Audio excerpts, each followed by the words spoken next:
আল্লাহর রাসূল বলেন, সালমান চেহারাটা মলিন কেন, কারণটা কি?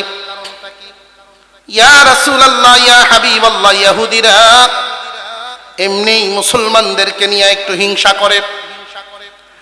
আমি যে আপনার দরবারে আসা যাওয়া করি, আমার মনিব পছন্দ করে না, এমনকি আমাকে বলছে মুহাম্মদকে বলো পারলে কিনে নিয়ে যাও। আল্লাহর রাসূল বলেন, তোমার মালিকরা জিগায়ো তোমার দাম কত, আমি কিনবো। আমি তোমাকে কিনে নিয়ে আসবো, মূল্য পরিশোধ করে তোমাকে আজাদ করে নিয়ে আসবো, আমার বানায় নিব, বইল তোমার দাম কত? সালমান ফারসি রাদিয়াল্লাহু তাআলা আনহু মনের আনন্দে মালিকের দরবারে গিয়ে হাজিরা দিয়া বলেন, আল্লাহর পয়গম্বর বলছেন যে আমাকে উনি নিয়ে যাবেন, দাম কত আমারে শোনায়া দেন। এখন তো ইহুদি কি বুকা না বাটপার চালাক? মুহাম্মদ তো গরিব মানুষ, এমন জাতের শর্ত দিমু যেগুলো পূরণ করতে পারত না। এক নাম্বার শর্ত, কয়েক কেজি ওজন হয় এই পরিমাণ একটা স্বর্ণের চাক্কা দিতে হইব। মুহাম্মদ গরিব, এই স্বর্ণের চাক্কা দিতেও পারত না, আমার গোলাম নিতেও পারত না। দুই নাম্বার একটা শর্ত হলো, খেজুর গাছের একটা বাগান লাগায় দিতে হবে, এমন খেজুর গাছ যেই খেজুর গাছটা 1 বছরের ভিতরে চারাগুলো বড় হইয়া খেজুর ধরে পাকতে হইব। উনি না মুহাম্মদুর রাসূলুল্লাহ, শেষ রাসূল, মুজিজা দেখাও। 1 বছরের ভিতরে এই চারাগুলো বড় হইতে হবে, খেজুরও ধরতে হবে এবং পাকতেও হবে। এই 2 শর্ত দিল সালমান ফারসির সামনে। পরের দিন নবীজির দরবারে সালমান এসে বলেন, ইয়া রাসূলুল্লাহ, আমার মুনিব এই 2 শর্ত দিবেন, কয়েক কেজি ওজন একটা স্বর্ণের চাকা দিতে হবে, খেজুর গাছের একটা বাগান লাগায় দিতে হবে। এই খেজুর গাছের যে বাগানটা লাগাইবেন, শর্ত হলো 1 বছরের ভিতরে চারা বড় হইয়া খেজুর ধরতে হবে, আবার পাকতেও হবে। আল্লাহর রাসূল বলেন, যাও তোমার মালিককে জানায় দিগো আগামীকাল আমি আসব, দুনো শর্তই পূরণ করা হইব ইনশাআল্লাহ, দুনো শর্তই পূরণ করা হবে। পরের দিন হযরত ওমর রাদিয়াল্লাহু আনহুর সাথে লইয়া গেছে। ওই ইহুদি মালিক যেই মাত্র দেখছেন মুহাম্মাদের সাথে ওমর, পিছনের দরজা খুললে বাগদ চিন্তা ভাবনা করতেছে। তার কারণ হইল, এখন চাউলের কেজি যদি হয় 60 টাকা বা 70 টাকা, কেউ যদি সুযোগ পাইয়া 150 চায়, এটা কি ন্যায় না অন্যায়? শাসনের যোগ্য না, ভিড়া খাওয়ার যোগ্য না? সে মনে করছে এরকম একটা অপরাধ আমার তো হয়েই বসে, গোলামের দাম চাইতাম টাকা পয়সা দিয়া, স্বর্ণের ছাক্কা ছাই বই বসে। এখন উমর আইসে মনে হয় সম্ভবত আমার সাইজ করব, ডরাইতেছে। আল্লাহু আকবার। হযরত উমরকে দেখলে তখনকার সময়ে এই নামের এত প্রভাব ছিল। বাচ্চারা যদি কাঁদতো, মহিলা মা বোনরা বলতেন, বাবা কান্দে না, কান্দে না, উমর আইতাছে, কান্দে না, তুই ডরা এমনি কান্দা বন্ধুরে ঘুমাই যেত। নামটার এত প্রভাব আল্লাহ করে দিয়েছিল। আল্লাহর রাসূল ওমরকে নিয়ে গেলেন। উমর রাদিয়াল্লাহু আনহু বিষয়টা জানেন না, সাথে গেছে। সালমান, তোমার মনিব কই, বলো আসার জন্য। আইছে। স্বর্ণের ছাক্কা দিতে হইব? জি, দাও একটা পাথর আনো। মুনিব হেলা করে এক পাথর সামনে তুলে এনেছে। আল্লাহর রাসূল বলেন, তোমার হাতেই রাখো। নবীর জবান মুবারক থেকে ফু দিলেন, তার হাতেই এই পাথর স্বর্ণের চাকা হয়ে গেছে। ইহুদি সালমান ফারসির কানে কানে কই, আগে যদি জানতাম এরকম হয়েই যাবে গিয়া, তো তোর একটু বড় হাতর লইলাম না।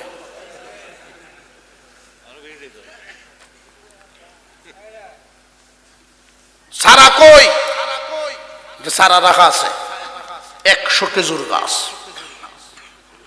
আল্লাহর রসুল বলেন, আসো আমার সাথে, কোন জায়গায় লাগাতে হবে জায়গা দেখায় দাও। এক একটা চারার সাথে নবীজি কথা বলেন আর জানেন, নবীজির জবানের কথা যদি বের হয় কবুল হইবনি হইতো না। আয় আল্লাহ, এই গাছের মধ্যে 1 বছরের ভিতরে তুমি খেজুর ধরায়া পাকায়া দিও। আপনার আমার পয়গম্বরের শান উম্মত জানে না। নবীজির শানের আলোচনা পরিবারে হয় না, সন্তানদের সামনে মা বাবায় করে না। মুহাম্মদুর রাসূলুল্লাহর মর্যাদার আলোচনা যদি সমাজে হইতো, মুসলমানের সন্তানরা জানতো। মুসলমান ইমানদার ভাইয়েরা আমার, এক একটা চারা লাগানো শুরু করে দিলেন, বাগান লাগানো শেষ। ওই ইহুদি সালমান ফার্সিকে নবীজির সাথে দিয়ে দিলেন। আল্লাহর পয়গম্বর বলেন, সালমান, আমি তোমারে আজাদ করে দিলাম। 1 বছর পরে এই ইহুদি গেছে আল্লাহর রসুলের দরবারে, নতুন গাছের খেজুর, যেই গাছ লাগাইছিলেন এই গাছের খেজুর লইয়া নবীজির দরবারে গেছে। ইয়া রাসূলুল্লাহ, ঈমান আনার জন্য আইছি। সুবহানাল্লাহ কইতেন না? আপনি যে শেষ নবী, শ্রেষ্ঠ নবী, সত্য নবী, কোনো সন্দেহ, ঈমান আনার জন্য আইছি। তবে একটা সন্দেহ রয়েছে জানার জন্য, কি এই 100 খেজুর গাছের মধ্যে 99টা তুই খেজুর ধরছে, একটা দি ধরছেন, এটা ছুটুই রয়েছে। এখন মসজিদ নববীর কোনায় হযরত ওমর, উনি বলেন, এই গাছটা তো আমি লাগাইছিলাম। 99টা লাগাইছেন বিশ্বনবী, আর যেই গাছটা এটা আমি লাগাইছিলাম, এটা বড় হইব কেমনে? আমার আর তার রসুলের হাত বেশ কম আছে না? আল্লাহু আকবার বলে। হুজুরে আকরাম সাল্লাল্লাহু আলাইহি ওয়াসাল্লাম সাহাবীদেরকে নিয়ে যাইতেছেন মরুভূমির রাস্তা দিয়া। আল্লাহর রসুলের শান, মান, মর্যাদা। সুলাইমান আলাইহিস সালাম প্রাণীদের সাথে কথা বলতে পারতেন না? পারতেন না। এই মুজিজা আপনার আমার পয়গম্বরকে কেমনে দিবেন লক্ষ্য করেন। মরুভূমির রাস্তা দিয়ে যায়, এমনি দেখা যায় একজন মানুষ বস্তার ভিতরে কি জানি বড়া, বস্তাটা কাঁধে ফেলায় নিয়ে যায় একজন ইহুদি। আল্লাহর রসুল ডাক দিলেন, রে ভাই, তোমার কাঁধেটা কি? বস্তার ভিতরে নরে কেন? কি জানি লরে, বোঝা যায় কিছু একটা বইরে রাখছো। জি, এটার ভিতরে একটা প্রাণী, আরবের ভাষায় এটাকে বলে দাব্বাত। খুব কষ্ট করে ধরছি, আমাদের দেশের ভাষায় গুলসাপ। গুলসাপ আবার কয়েক ধরনের, দেখবেন গাছও থাকে। নবীজি মানুষ দেখলেই ডরায়, খুব কষ্ট করে কয়েকদিন চেষ্টা করে ধরছি। আল্লাহর রসুল বলেন, এই প্রাণী তো সচরাচর পাওয়া যায় না, আমার একটু দেখাইবানি। আল্লাহর সৃষ্টি, আল্লাহর কুদরত আমার সামনে একটু খুলো, আল্লাহর এই সৃষ্টি আমি দেখতাম। ইহুদি রাজি হয় না, রাজি হয় না। না না, ছাড়লে এমন দৌড় দিব আমরা আর দৌড় পারতাম না। আল্লাহর রসুল বলেন, দৌড় দিবে না, আমার সামনে ছাড়ো, দৌড় দিবে না। ইহুদি কয়, না, মানুষ দেখলেই দৌড়ে। 2-3 বার কইছে। যেই 2-3 বার কইছে, এমনি তাকায় দেখেন নবীজি যেই লোকটা ব্যাগ কান্দুলিয়া কাঁপতাছে, দাঁড়ায় হিসাব করে দিছে। আমি তো এমন কোন কথা কইলাম না, দাঁড়ায় ডরায়া হিসাব করে দিব আমার সামনে। এমনি নবীজির মনে হয়েছে আমার সাথে তো উমরও আছে। উনি তাকাইছেন, ঘাড় ঘুরায় দেখা যায় চোখ বাহিরের দিকে ছায়া রয়েছে উমর।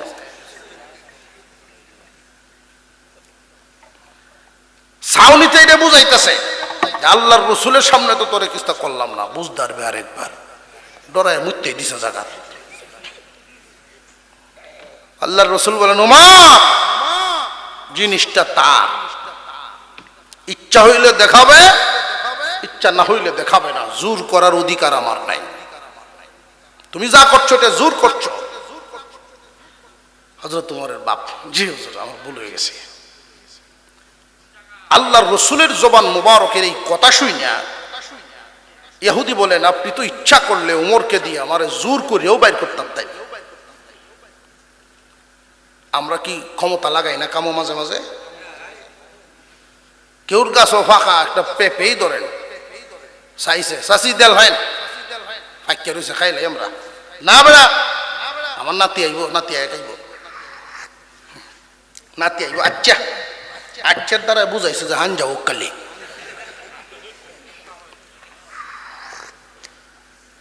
হযরত উমর ক্ষমতা প্রয়োগ করলে জোর করে দেখতে পারতেন। নবীজি বলেন, জোর করার অধিকার আমাদের নেই, মালটা তার, ইচ্ছা করে যদি দেখায় দেখতে পারো। তার মন ঘুরে গেছে, মুখ খুলে দিছে। প্রাণীটা মানুষ দেখলে দৌড়ার কথা, কিন্তু আল্লাহর রাসূলের সামনে যখন ছাড়া হয়, গুইল সাপ জায়গা থেকে লড়ে না। আর জোরে কর না সুবহানাল্লাহ। গুইল সাপ জায়গা থেকে লড়ে না।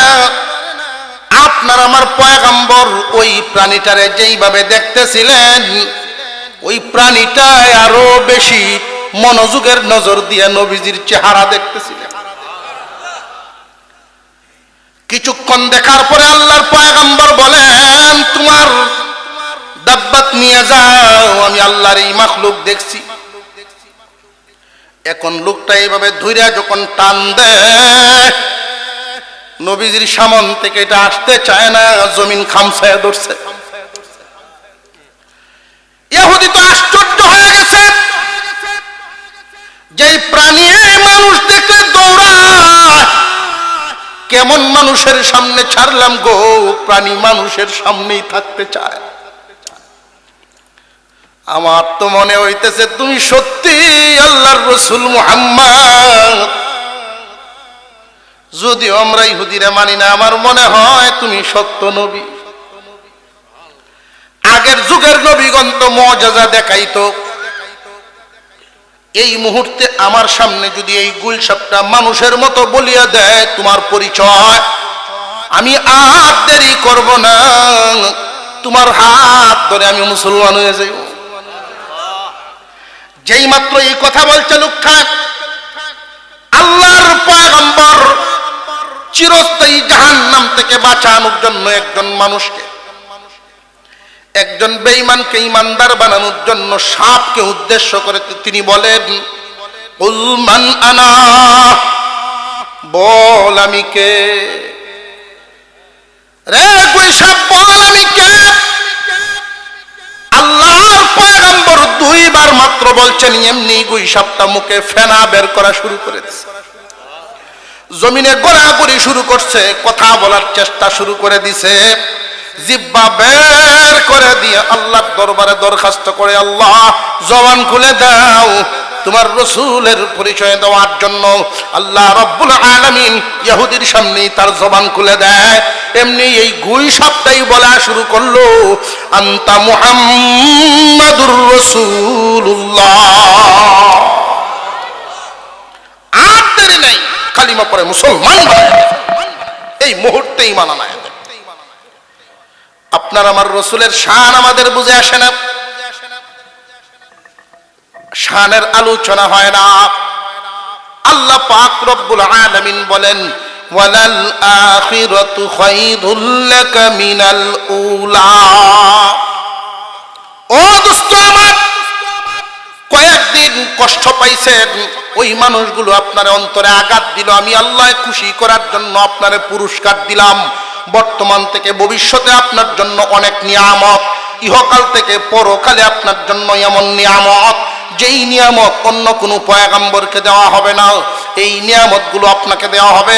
এক নম্বর নিয়ামত, কবর থেকে উঠে প্রত্যেকটা মানুষ হাসরের মাঠে যাবে পায়ে হেঁটে হেঁটে। কিন্তু একমাত্র আপনার আমার পয়গম্বরকে আল্লাহ হাঁটায়া নিবেন না। সোয়ারির ব্যবস্থা থাকবে, সোয়ারি। আপনার আমার পয়গম্বরের জন্য আল্লাহ একটা উটের ব্যবস্থা রাখবেন। এই উটের পা গুলো থাকবে স্বর্ণ এবং রূপা দিয়া বাদাই করা, লাগামটা থাকবে হীরা মানিক মুক্তা দিয়া, গদিটা দেওয়া হবে রেশম কাপড় দিয়া। আপনার আমার পয়গম্বরকে আল্লাহ বলবেন, দোস্ত আমার, সবাই হাসরের মাঠে হাঁটিয়ে হাঁটিয়ে যাবে, কিন্তু আপনাকে আমি এমন নিয়ামত দিলাম যেই নিয়ামত কোনো পয়গম্বরকে আমি দান করি নাই। আপনি সওয়ার হয়ে যান উটের উপরে, আপনার আমার নবী উটের উপরে সওয়ার হবে। আল্লাহ বলবেন, আপনার সাহাবীদের একজনকে ডাক দিন উটের লাগাম ধরার জন্য। আপনার আমার নবী সাহাবীদের দিকে তাকাইবেন, কারে রেখে কারে ডাক দিবেন। ইয়া রাব্বাল আলামিন, নিয়ামত দিয়েছেন আপনি, এই সাহাবীর নামটাও আপনি ঘোষণা দেন। তখন আল্লাহ ডাক দিবেন উটের লাগাম ধরার জন্য, বেলাল আসো, বিশ্ব নবীর উটের লাগাম ধরো, হাসরের ময়দানের দিকে নিয়ে যাও। ওয়ালা সাউফা ইউতিকা রাব্বুকা ফাতারদা। ও দোস্ত আমার, আপনাকে আমি এমন নিয়ামত দিব, এমন নিয়ামত দিব, আপনার আমি খুশি করে ছাড়ব। অর্থাৎ আপনি খুশি হওয়ার আগ পর্যন্ত আমি আল্লাহ পুরস্কার দিতেই থাকবো, দিতেই থাকবো, দিতেই থাকবো। বলেন আল্লাহু আকবার। এই আয়াত কানা যখন নাজিল হয়, আপনার আমার নবী মুস্কি একখান হাসি মারেন। আবু বকর সিদ্দিক রাদিয়াল্লাহু তাআলা আনহু বলেন, ওগো নবীজি, কিছুক্ষণ আগে চেহারা মুবারকের মধ্যে রক্ত জমা, চোখের পানি এখনো লেগে আছে, এখন মুস্কি হাসি মারলেন, কারণ কি? রে আবু বকর, আল্লাহ বলেছে এই পরিমাণ নিয়ামত আমাকে আল্লাহ দিবেন, আমারে খুশি করার আগ পর্যন্ত নিয়ামত দিতেই থাকবেন, দিতেই থাকবেন, দিতেই থাকবেন। আবু বকর রে, তুমি শুনিয়া রাখো, কিয়ামতের দিন আমারে যত নিয়ামতেই দেখ না কেন, আমি খুশি হইব না যতক্ষণ আমার উম্মত গুলো নিয়ে জান্নাতের ভিতরে না যাইব। আল্লাহ তো বলছেন আমারে খুশি করবে। আল্লাহর ওয়াদা কি কোনো লঙ্ঘন হইব? হেরফের হইব? আল্লাহ বলছেন আমারে খুশি করবেন, সুতরাং আমি আমার সমস্ত উম্মত নিয়ে জান্নাতের দাবি জানাইব। মুসলমান ইমানদার ভাইরা আমার, আল্লাহ পাক রব্বুল আলামিন আপনার আমার নবীকে খুশি করলেন। ঘটনাটা মনে আছে নি? শুরুর থেকে মক্কার মানুষ কি বলছিল? আল্লাহ নবীকে ভুলে গেছে। সূরা নাজিল হইছে, সূরার শুরুর অর্থ হইল ওয়াদ-দুহা ওয়াল-লাইলি ইযা সাজা। রাতের একটা অংশ, দিনের একটা অংশ, দুই অংশের কসম। মা ওয়াদ্দাআকা রাব্বুকা ওয়া মা ক্বালা। আপনার রব আপনাকে ভুলেন নাই, আপনার প্রতি নারাজ হন নাই। ওয়ালাল আখিরাতু খায়রুল লাকা মিনাল উলা। ইহকাল থেকে পরকালে আপনার জন্য মঙ্গল রহিয়াছে। ওয়ালা সাউফা ইউতিকা রাব্বুকা ফাতারদা। কি পরিমাণ মঙ্গল, যে আল্লাহ পুরস্কার দিতেই থাকবেন, দিতেই থাকবেন, অচিরেই আপনাকে খুশি করার আগ পর্যন্ত মহান আল্লাহ শুধু নিয়ামত দিতেই থাকবে। এখন নবীজি খুশি হয়েছেন। খুশি হওয়ার পরে আল্লাহ তাআলা সূরাতে এখন আর একটা ভঙ্গিতে কথা বলতেছেন। আপনারা ঘুমের বাবাইছে, গেলা গেলা ঘুমো একটু দেখতাম, আর তোলেন তো দেখি, ওই ধুমো মানে ঘুমো দেওয়া যায় না। আলহামদুলিল্লাহ, নারায়ে তাকবীর, নারায়ে তাকবীর।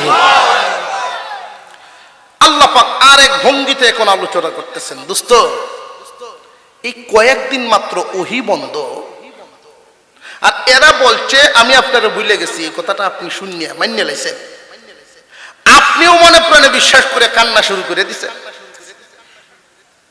দোস্ত, আপনি যেদিন ইতিম ছিলেন ওই দিনও আমি আল্লাহ বলি নাই। পরের আয়াত আল্লাহ এইভাবে শুরু করছেন, আলাম ইয়াজিদকা ইয়াতীমান ফাআওয়া। আপনি কি ইতিম ছিলেন না? আমি আপনার অভিভাবক মিলাইয়া দিছি, আপনারে দেখাশোনা করার জন্য উপযুক্ত মানুষ মিলাইয়া দিছি। যেই দিন আপনার আম্মা আপনারে কুলে নিয়া মক্কার বাজারে দাঁড়াইছে, কবিলায় বনু সাদ 10টা উট বুঝাই করে মানুষ আইছে মক্কার বাজার থেকে শিশু নেওয়ার জন্য, দুধ পান করাইব গ্রাম এলাকায় নিয়ে। তখনকার সময় একটা রেওয়াজ, তখনকার সময়ের একটা নীতি ছিল এমন, শহরের মহিলাদের বাচ্চাদেরকে গ্রামের মহিলারা নিয়ে যাইত দুধ পান করানোর জন্য, বিনিময়ে তারা পয়সা পাইত। তো শহরের মহিলারা নিজের বাচ্চারে গ্রামের মহিলাদের হাতে দিতেন কেন? নিজেরা দুধ পান না করায়া গ্রামের মহিলাদের হাতে দেওয়ার কারণ, 1 নাম্বার কারণ, গ্রামের আবহাওয়া শহরের আবহাওয়ার চেয়ে ভালো। আরো জোরে কর। এটা এতদিনে শহরের মানুষ বুঝতেছে, আগে বুঝছে না। আগে মানুষ পাগল হয়ে শহরে যেত, আর শহরও গেলে 3 মাস যদি থাকি আইতে পারছে, তেই পরে বাড়িতে আইসে ফ্যান ফিন দিয়ে আরেক জাতের একটা বাপ ধরে শুদ্ধ ভাষায় আলাপ করে, একটা বাপ শব্দ তো অন্যরকম। এখন আর এই বাপটা, এখন আর এটা নাই। বরং শহরও মানুষ ফাটতে যায় না, শহরও মানুষ ফাটতে যায় বিপদ হইয়া, এই বুঝায় বসছে। গ্রামও চলতে পারে না, কি করবো, শহর গেছে। 2 নাম্বার কারণ হলো শহরের ভাষা আর গ্রাম অঞ্চলের ভাষা একটু বেশ কম আছে। বানিয়াচঙ্গের ভাষা এটা 100 বছর আগে এই ভাষা এরকমই আছে, ঠিক। কিন্তু ঢাকা শহরের ভাষা এটা সংমিশ্রণ, কুমিল্লার মানুষও আছে, সিলেটের মানুষও আছে, বরিশালের মানুষও আছে, আছে না নাই? এই সকলের ভাষাটি একসাথে মিল দিয়া পরে বাংলা ঢাকার ভাষাটা খিচুড়ি হয়ে যায়। কথা বুঝে আসতেছে? মক্কা একটা শহর, সেখানে বহু ধরনের মানুষের বসবাস। সেই এলাকার বাচ্চারা যেন গ্রাম এলাকায় থাকে, গ্রামের আরবি ভাষাটা, শুদ্ধ ভাষাটা, আঞ্চলিক ভাষাটা শিখতে পারে। 2 নাম্বার হলো আবহাওয়া, সুস্থ আবহাওয়া পায়। মা আমিনা আপনার আমার বিশ্ব নবী মুহাম্মদ শিশু মুহাম্মদকে নিয়ে বাজারে দাঁড়াইছেন। সব মানুষ তো আইছে বাজারে।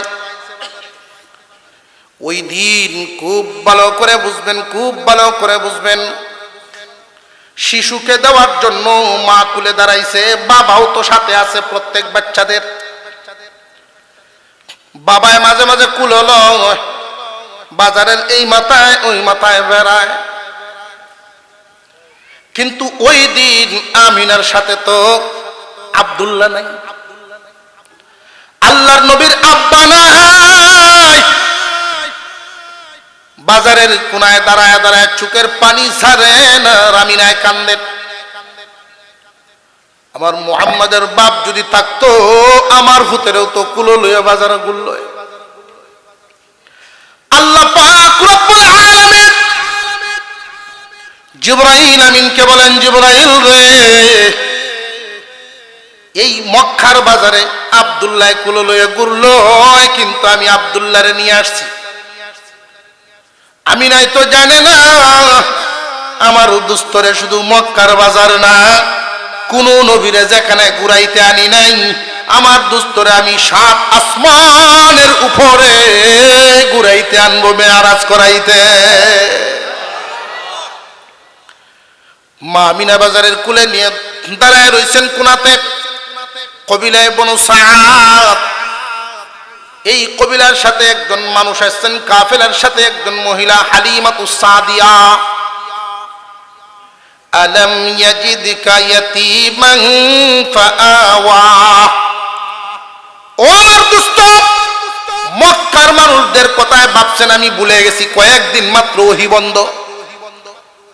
যেই দিন আপনি ইয়েতিম ছিলেন ওই দিনও আমি আপনারে বলি নাই, জায়গায় জায়গায় আপনার জন্য আমি মানুষ রেডি করে রাখছি। কোন আল্লাহু আকবার। হালিমাতুস সাদিয়া মক্কার দেশে মহিলা কি কম ছিল? এই হালিমাতুস সাদিয়ারে দিয়া বিশ্ব নবীকে লালন পালন কেন করাইলেন? কারণ হলো হালিমা শব্দের অর্থই হলো সহনশীলা নারী। সহনশীলা নারী। সব নারী কি সমান? কোন নারী বাচ্চারা শাসন করতে গিয়ে দেখবেন ভিডিও এমন কিল মারে, শিখ মারে বইতে বাচ্চা আছে না নাই? এমন কিল মাইরে বইব। আর এমন মাও তো আছে বাচ্চার শত জ্বালা যন্ত্রণা সহ্য করতেছে কিন্তু বাচ্চার উপরে হাত তুলে না। বাচ্চারে এমন মা আছে দেখবেন খানা খাওয়ানোর জন্য এই রুম থেকে ওই রুমে যায়, এই রুম থেকে এই রুমে যায়, লুয়ে লুয়ে ফিসেতে দৌড়ে। আর এমন মাও আছে বাতমা হায়া সামনে ঠেলা দিছে, খাইলে কান হইলে যা। আছে না নাই? হালিমা শব্দের অর্থই সহনশীলা নারী। আল্লাহ পাক রব্বুল আলামিন তার দুস্তের লালন পালন করাইবেন, জেনতেন নারী দিয়া করাইবেন না, যেমন তেমন মহিলা দিয়া বিশ্ব নবীর লালন পালন করাইবেন না। এই জন্য কবিলায়ে বনু সাদের ওই সম্ভ্রান্ত নারী, ভদ্র নারী হালিমাতুস সাদিয়ারে আল্লাহ রেডি রাখছে। হালিমাতুস সাদিয়া বাজারে ঢুকছে, নিজের কুলে একটা বাচ্চা আছে, যারার পয়সা আছে পয়সাওয়ালা বাচ্চার কদর আছে না নাই? যেই বাচ্চার বাপের পয়সা আছে দেখবেন খালার কাছে ওই বাচ্চার আদর, নানা নানুর কাছেও বেশি আদর। কাছেরটা কইলাম, ফারার মানুষও আদর করে। মক্কার বাজারে গিয়া সব শিশুদের কদর, কারণ বাবা আছে অনেক পয়সা পাওয়া যাইব। শিশু মুহাম্মাদের কাছে গিয়া যখন শুনে ইয়েতিম, মানুষ তারে কুলে উঠায় নিতে চায় না ইয়েতিম বলে। কি দিব না দিব জানা যায় না। আমিনা একজন মহিলা মানুষ, কি আর দিব? আমিনা কুলে নিয়ে দাঁড়ায় রইছেন যে আমি যা পারি তা দিব, চেষ্টা করব বেশি করার জন্য, কিন্তু আমার তো স্বামী নাই। মুহাম্মাদের আব্বা নাই, ইয়েতিম শিশু। যদি কেউ নেও তাহলে নেওয়ার জন্য তৈরি হইতে পারো। হালিমাতুস সাদিয়া সারা বাজার ঘুরলেন, পয়সাওয়ালারা হালিমারে বাচ্চা দেয় না, কারণ তার নিজের কুলো এক শিশু আছে। মুহাম্মদ তার নিজের কুলো শিশু আছে, এই শিশুরে খাওয়াইবো না আমার শিশুরে খাওয়াইবো? এই জন্য পয়সা দিয়া ফালমতে বাচ্চাওয়ালা মহিলার কাছে কেন দিব? হালিমায় শিশু পায় না, মুহাম্মদ রে কেউ নেয় না। সন্ধ্যাবেলা হালিমাতুস সাদিয়া স্বামীর কাছে বলেন, স্বামী হে, বাজারে যেই সময় ঢুকছি এই বাজারের কোনায় কেন জানি আমার কাছে মনে হয়েছে আমিনার কুলের শিশু পূর্ণিমার চাঁদের মতো দেখা যায়। আমার মন বারবার ওইখানে যায়, খালি কুলে যাওয়ার চাইতে এই শিশুরে কুলে উঠায় নিয়ে নি। ইয়েতিম মানুষ আদর করলে আল্লাহর রহমত মিলবে, আপনি আমারে অনুমতি দেন তারে নিয়ে যাই। মায়ে যা পারে তা দিব, বাকি আল্লাহর রহমত তো থাকবো। ইয়েতিম শিশু মুহাম্মদকে যেই দিন উঠায় নিলেন, যখন উঠায় নিলেন হালিমাতুস সাদিয়ার অন্তরটাকে আল্লাহ শান্ত করে দিলেন। যখন উটের উপরে উঠেন, প্রথমে হালিমার স্বামী বসছেন, হালিমাতুস সাদিয়া নবীজিকে কুলে নিয়ে পিছনে বসছেন। উট দাঁড়ায় না, সামনের দিকে চলবে না, উট দাঁড়ায় না। কোন রকম কষ্ট করে দাঁড় করাইলেও কদম বাড়ায় না। সিদ্ধান্ত তারা পরিবর্তন করলেন, হালিমা গো তুমি এই শিশু নিয়ে সামনে যাও, আমি পিছনে বসে দেখি চলে কিনা। যেই মাত্র পরিবর্তন করছে, উটের গতি এমন বাড়ছে, সকল কাফেলারে পিছনে ফেলে সামনে চলা শুরু করছে। ঐতিহাসিকগণ বলেন, দুনিয়ার মানুষ ও মায়ার নবীর উম্মত, হালিমা শিশু মুহাম্মদকে সামনে দেওয়ার কারণে দুর্বল উঠের গতি বেড়ে গেছে। রে উম্মত, তোমরাও যদি নবীর আদর্শকে জীবনের সামনে রেখে চলতে পারো, তোমাদের জিন্দেগির সামনে যদি নবীর আদর্শ রেখে পথ চলতে পারো, তাহলে তোমার চলার গতি অন্য 10 জনের চাইতে আলাদা গতি সম্পন্ন হইব। গেলেন বাড়িতে, রাত্রে ঘুমাইছেন, সকালবেলায় ছাগল বকরি ভেড়া প্রত্যেকের বাড়ি বাড়িই তো থাকে। হালিমার স্বামী শুধু এক বালতি লয়ে গেছে, কারণ সবগুলো দুধ ছাড়াই দিছে। 2-3টে আছে, একটু হাতায় মাথায় দেখি একটু দুধ নি ভাই। গিয়া দেখে সবগুলো ছাগল ভেড়া এগুলোর উলান লামাই দুধে ভরপুর। আরো জোরে কোন সুবহানাল্লাহ। রাত্রে দেখলো এক ঘটনা, আসার সময় উডের গতি বাড়ছে, আর অহন দেখা যায় উলান ভর্তি দুধে। বালতি যেটা নিছিল 2-3টে খিরে তুই বালতি উড়ে গেছে, এই বালতি লই আইছে গরম। বড়টা দে, বড়টা কিতা, তুমি তো এটাই বুঝে আনো না। কয়াজগর রহমত নাজিল হইছে, বুঝলেন আর এই শিশুর দাম। রে হালিমা, এই শিশু মুহাম্মদকে আদর যত্ন বাড়ায়া কর, আল্লাহর রহমত নাজিল হয়। আলাম ইয়াজিদকা ইয়াতীমান ফাআওয়া। ও দোস্ত আমার, আপনাকে কি আমি এতিম অবস্থায় পাই নাই? অতঃপর জায়গায় জায়গায় আপনারে দেখভাল করার জন্য মানুষ তৈরি করে রাখছি। মানুষের হৃদয় এমন ভাবে তৈরি করি, আপনি যেখানে যান আমার রহমতও সেখানে পাঠাই, যেন মানুষ আপনার প্রতি ভক্ত হয়। আর জোরে কোন সুবহানাল্লাহ। নবীজির বয়স, দুধ ছাড়ানোর বয়স হয়ে গেছে। হালিমায় তো এখন দেলানো লাগবো আমিনার কুলো নিয়ে, দেওয়ান লাগতো না, লুয়ে গেছে মক্কা। সোনার ডিম পারে আশ কেউ দলতো চায়, হালিমার মনেও দিত না। সবচেয়ে বড় কথা হইল, হালিমা আদর করে, অত্যন্ত আদর করে। কেমন আদর? নিজের সন্তানকে রাখে সাইডে ঘুম পাড়ায়া, মুহাম্মদকে বুকের উপর আল্লাহ রাখছেন হালিমা, হালিমা তো সাদিয়া, দুস্তের লালন পালনের জন্য। সুবহানাল্লাহ। অসহায় বানায় পাঠাইছেন ঠিক দুনিয়াতে, কিন্তু আল্লাহর রহমতের চাদর দিয়ে সব সময় ডাইকা রাখতেন। আপনার আমার পয়গম্বরকে আল্লাহর রহমতের চাদর দিয়ে সব সময় ডাইকা রাখতেন। জিহাদের ময়দানের ক্ষেত্রে আল্লাহ ঘোষণা করে দিয়েছেন, দোস্ত কাফেরদের জন্য আপনাকে শহীদ করামি, আপনার জীবন অক্ষুণ্ণ থাকবে, কোন কাফের আপনাকে শহীদ করতে পারবে না। আপনি আমার দোস্ত, আল্লাহর দোস্তকে শহীদ করে ফেলবে, এটা আল্লাহ মানবেন না। আনছেন হালিমা, দুধ ছাড়ানোর বয়স 2 বছর শেষ। অনেক মহিলারা 2 বছর পূর্ণ হওয়ার পরে আরো আদর করে দুধ খাওয়াইতে চায়, এটা একটা নিয়ম নীতি আছে না।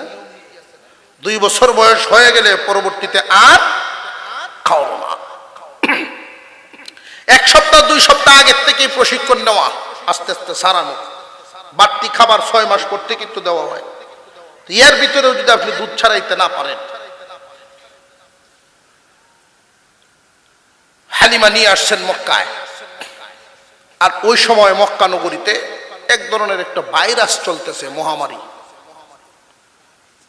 মাঝে মাঝে মহামারী আইয়ে না, সমানে জ্বর, সমানে সর্দি কাশ, সমানে ভাতলা ভায়ানা, এরকম ভাইরাস থাকতো, মহামারী বলে এটা। 2 জনের মধ্যে আলোচনা হইল, আমি না কথা অনুযায়ী শুধু মুহাম্মদ রে নিয়ে আইছি, তুমি কি দিবা না দিবা এই আশা আমার নাই, মুহাম্মাদের উসিলায় আল্লাহ আমারে ধনী বানায় দিয়েছে। এই জন্য আল্লাহর রাসূল বলেন, আল্লাহ আমাকে জানাইছেন, দুনিয়ার মানুষ শোনো, আল্লাহ আমাকে জানাইছেন, যেই ঘরে এতিমের লালন পালন হয়, যেই ঘরে কোনো এতিম থাকে আর তার দেখশুন ভালো করে করা হয়, আসমানের নিচে এর চেয়ে কোনো উত্তম ঘর নাই।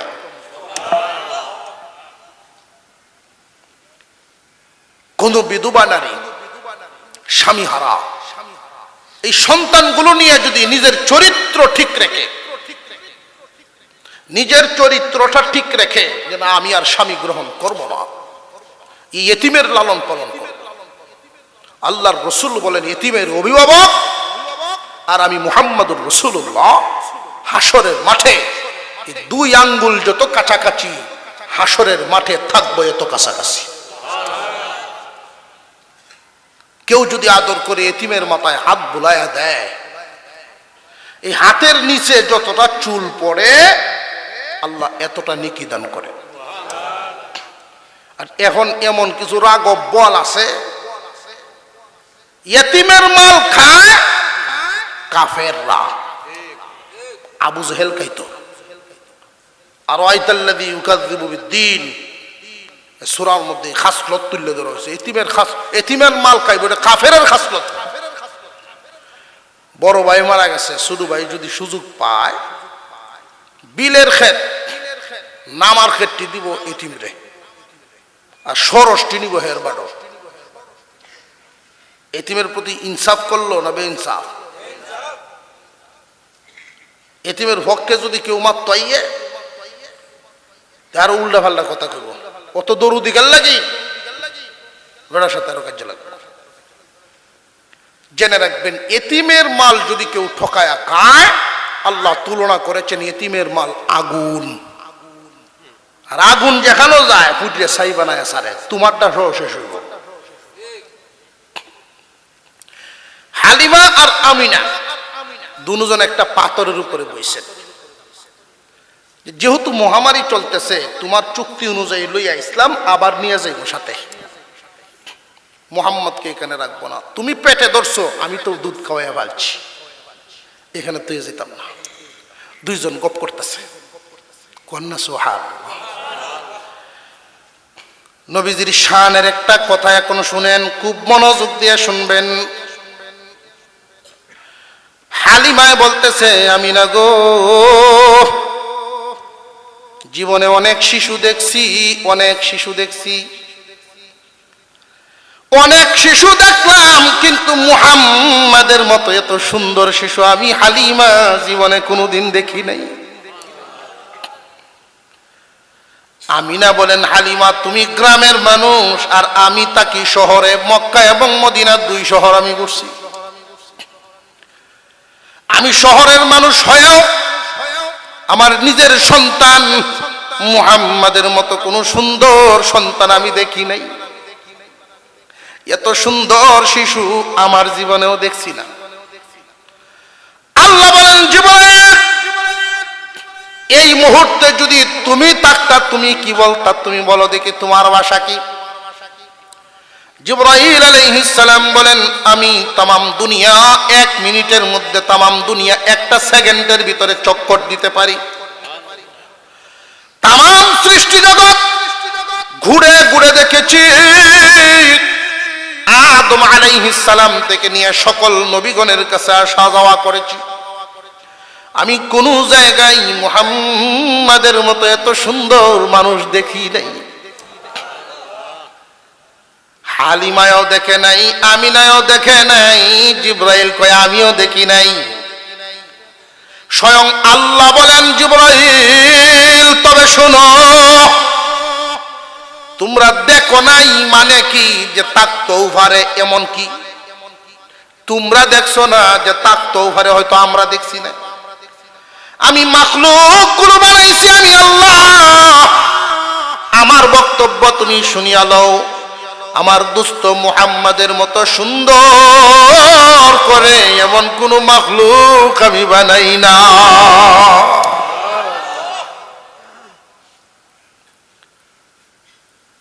হুজুর আকরাম সাল্লাল্লাহু আলাইহি ওয়াসাল্লামকে আল্লাহ পাক এত সুন্দর করে বানাইছেন। হালিমাতুস সাদিয়া আবার নিয়ে গেলেন, 4 বছর বয়স পর্যন্ত তায়েফে রইলেন, কবিলা ইবনু সাদ। এখনো পর্যন্ত কোন আশিক রাসূল যদি সেখানে যান, কল্পনার চোখে তারে ভাসতে থাকে আল্লাহর পয়গম্বরের শৈশবকাল সেখানে। 6 বছর বয়স হয়ে গেল, নবীজি মা হারা হয়ে গেলেন। দাদায় লালন পালন করেন, মাও নাই বাপও নাই। শিশু মুহাম্মাদের মাও নাই বাপও নাই, দাদায় ফালেন। 8 বছর বয়স যখন হয়ে গেল, দাদাও মারা গেল। দুনিয়ার জমিনে লক্ষ্য করে দেখবেন, ইতিহাস থেকে এই শিক্ষাটাই আমরা পাই, যারে আল্লাহ কোনো নিয়ামত দেন, নিয়ামত দেওয়ার আগে তারে কষ্ট দেন। নিয়ামত দেওয়ার আগে কষ্ট দেন। বড় বড় ওলিয়া উলিয়া গৌস কুতুব, যাদের উপরে আল্লাহর মায়ার নজর বেশি, যাদেরকে আল্লাহর নিয়ামত দিবেন, এদেরকে বেশিরভাগই ছোটবেলায় ইতিম বানায়া দেন। ছোটবেলায় ইতিম হয়ে যায়, অসহায় হয়ে যায়। বেশিরভাগ ওলিয়া উলিয়া গৌস কুতুব তাদের জীবনী লক্ষ্য করে দেখবেন, ছোটবেলায় ইতিম হয়ে যান।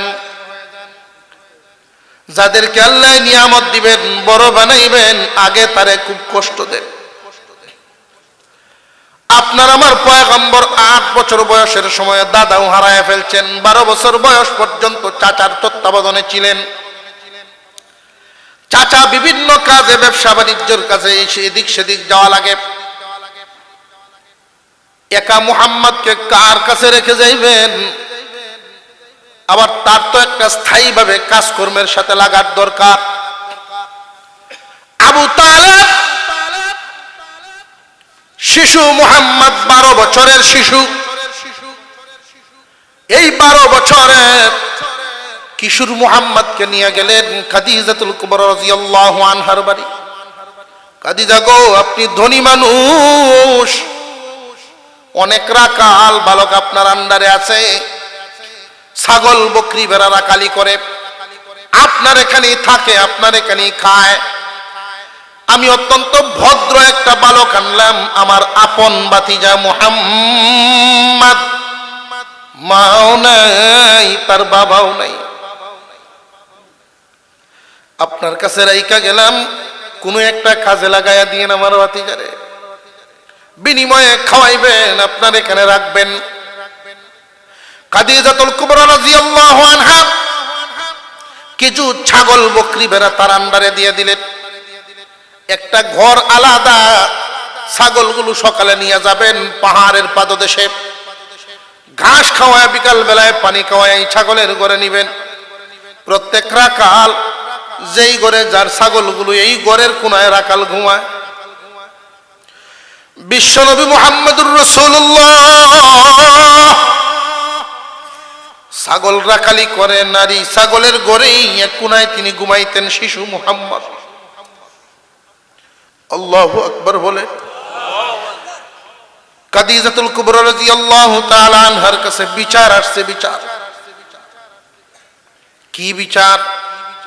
অন্যান্য রাখালেরা বিচার লই আইছে, ও মালকিন, মুহাম্মদ নামক যেই বালক, সে তো আপনার ছাগল বকরি বেড়ার উন্নতি করতে পারবে না। প্রায় সময় আমরা লক্ষ্য করে দেখি শিশু মুহাম্মদ বসা, তার আন্ডারে থাকা সকল বকরি বেড়াগুলো তারে চতুর্দিক থেকে ঘিরে নিয়ে বৈশা থাকে। ঘাস খাওয়া বাদ দিয়া মুহাম্মাদের দিকে ফিরে তাকায়া বৈশা থাকে ছাগলগুলো। খাদিজাতুল কুবরা বলেন, তাহলে রাতের বেলায় আমি যাব, পরিদর্শন করতে, দেখব কার ছাগলগুলোর কি হালত। গভীর রজনীতে খাদিজাতুল কুবরা গেলেন। এক এক ঘরে ঢুকেন, এক এক রাখালের ছাগলগুলো পরীক্ষা করে করে যেই মাত্র মুহাম্মাদের ওই ছাগলের ঘরে ঢুকলেন, প্রথমেই ঘরে ঢুকার সময় ছাগল যেই ঘরে থাকে একটা দুর্গন্ধ থাকে না থাকে না? আশ্চর্য ব্যাপার, মুহাম্মাদের ওই ছাগলের ঘরে কোনো দুর্গন্ধ নাই। কোত্থেকে যেন এক সুগন্ধ আসছে। খাদিজাতুল কুবরা বলেন, আমি ধনী মানুষ, পৃথিবীর কত দেশে সুগন্ধিয়া নাই, কিন্তু এই সুগন্ধ কোত্থেকে আসলো গো? আমার নাকে লাগলো, এই সুগন্ধের মিল তো কোনো জায়গায় পাই না। ঘরের ভিতরে তিনি ঢুকলেন, ঢুকায় প্রথমেই তাকায়া দেখেন 12 বছরের মুহাম্মদ ছাগলের ঘরের এক কোনায় ঘুমায় আছেন। আমার কাছে এই দৃশ্যটা স্মরণ হইলে আমার চোখে পানি থাকে না। মুহাম্মদ 12 বছরের বালক ওই ছাগলের ঘরে ঘুমাইতেন। খাদিজাতুল কুবরা ওই ঘরের ভিতরে ঢুকছেন, ঢুইকা ঘরের কোনার দিকে তাকায় দেখেন পূর্ণিমার চাঁদ উদয় হয়ে গেছে। ছাগলের দিকে তাকায়া, অন্যান্য রাখালের ছাগল আর আপনার আমার নবীর ছাগল মিল নেই। চেহারায় আরেক রকম, পশমগুলো আরেক রকম লাবণ্যময়। খাদিজাতুল কুবরা ওই দিন থেকে মন অন্যরকম ঘুরায় ফেলছে। অন্যান্য রাখালদের সাথে তাল মিলায় না। অন্যান্য রাখালরা কি খায়, কই থাকে না তাকে কোনো খোঁজ খবর নাই, কিন্তু ওই মুহাম্মদ কেমনে খায়, কই থাকে। মুহাম্মদকে মাঝে মাঝে আমার কামরায় এনে খানা খাওয়াইয়া দিবা। দয়া মায়া তৈরি হওয়া শুরু হয়ে গেল। হুজুর সাল্লাল্লাহু আলাইহি ওয়াসাল্লামের বয়স যখন 25 বছর, ব্যবসার দায়িত্ব দিয়ে সিরিয়া পাঠাইছিলেন। ডাবল দ্বিগুণ লাভ করে তিনি ফিরলেন।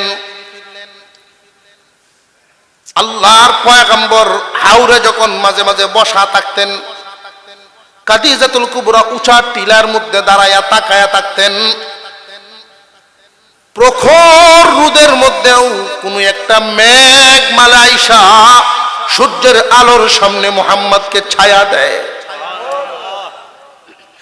আপনার আমার পয়গম্বর রাস্তা দিয়ে হাঁটলে খেজুর গাছের ডাল ঝুঁকে গিয়ে নবীজির ছায়া দিত। খাদিজা দেখাই হিসাব মিলায় ফেলছেন, মুহাম্মদ তো সাধারণ কোনো মানুষ না, আল্লাহর রহমত প্রাপ্ত মানুষ। আলাম ইয়াজিদকা ইয়াতীমান ফাআওয়া, ও দোস্ত আপনি কি এতিম ছিলেন না? আমি আপনার অভিভাবক জায়গায় জায়গায় মিলাই দিছি। আলাম ইয়াজিদকা ইয়াতীমান ফাআওয়া ওয়া ওয়াজাদাকা দাল্লান ফাহাদা ওয়া ওয়াজাদাকা আইলান ফাআগনা।